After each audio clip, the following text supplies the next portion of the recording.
Malick Thiandoum lañ gis mu toog ci télé bi jël baatu dof katale ko ki nga xam ne si mooy Azoura di wax ne yaay Azoura dañu na dafa dof góor dañu dafa dofit dof gisal mu ko da koo naan xaw ma nu ko am na nu mu ko làqartee noonu lépp ko mën ko bëj ci kaw Sénégalais yi li ñu ci intéressé rek mooy le fait que mu utiliser baatu dof dañu ngi woon démb cybercriminalité ay avocats am taxaw nañu wax ba yeggal gis ñu benn yoon fu ñu jëlee Azoura tëkkal ko ku dof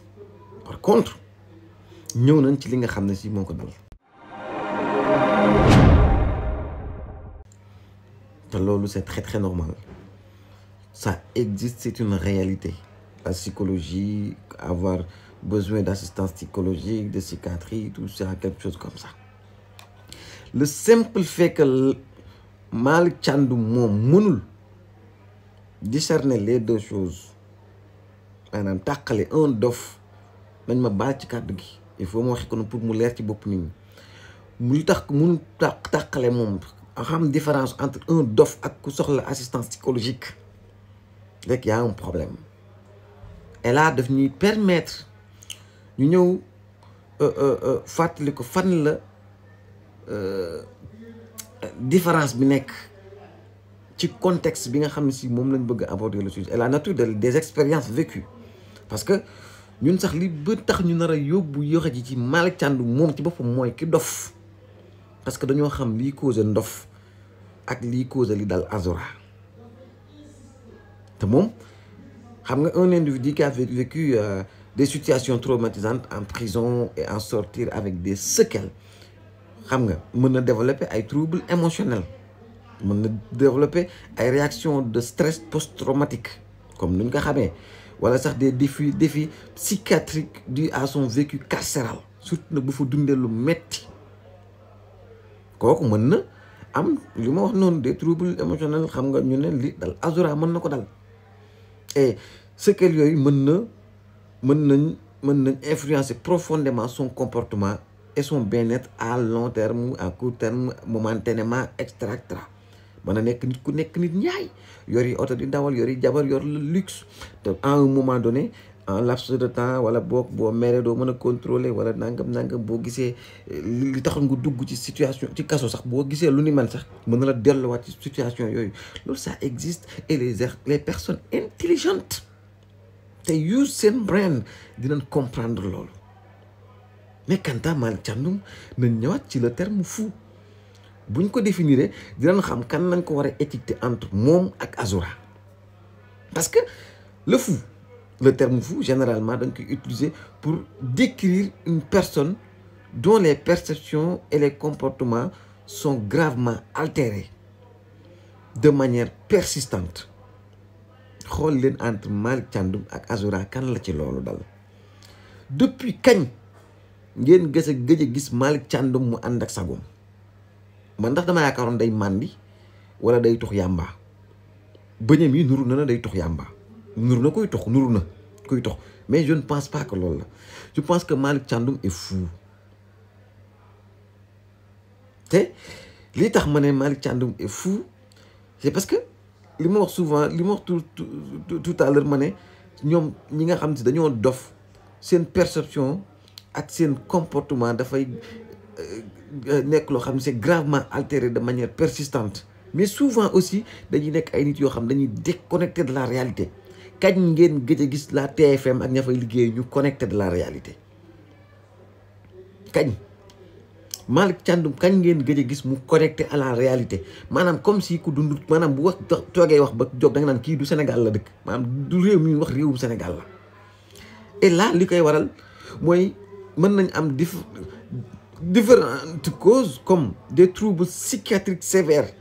ay coups yu daal seen bopp yu sévères wala boog loo xam si da leen a bett muy tax ñu jël ci ndof te yaakaar naa li gën a justifier loolu mooy li leen dal ci élection yi passé coup bi leen dal nga xam dañ jëloon seen lépp miser ko sur Macky Sall miser ko sur Amadou Ba seen liñ maanaam ñi doon sàcc ci réew mi leen sàccoon yaakaar ne fa la doon rawee ñi bañoon a fay impôt yaakaar ne fa la ñu rëccee ñi nekkoon ci donkaasi gi doon war ci 4x4 yi nekk ci caga jeeg ci yor passeport diplomatique yaakaar ne tant que bu Amadou Ba ñàkkee élections yi rek seen loolu yi favori yëpp dañ koy nangu maanaam loolu ni mu leen bettee 54% yi ni mu leen bettee moo tax mu dakk ku seen bopp ba à la fin ñu jële ci lii nga xam ne si mooy ak ndof gu mat sëkk bu kenn mënu natt parce que Malick Thiandoum moom dama koy classé tout de suite dof te it dof nga baal ma encore ci kàddu yaa parce que ñun li ñu tuddee dof dëgg-dëgg mooy ñun gis ci mbedd mi ñuy fori mbalit di tëdd ci ay sën ci poubelle te aussi mooy ñi nga xam ne si maanaam tey jii mën nañoo def sax ay ginnaaw kër tubbaat ko lekkaat ko ñun loolu lañu jàppee ak ndof ci li Malick Thiandoum li mu bëgg a wax moom fi mu jëmee wax ci mais nañ xool Malick Thiandoum xool Azoura physiquement Malick Thiandoum ku salte nga nag sa bëñ yi xuur na ñaaw nañ salte nañ ça veut dire que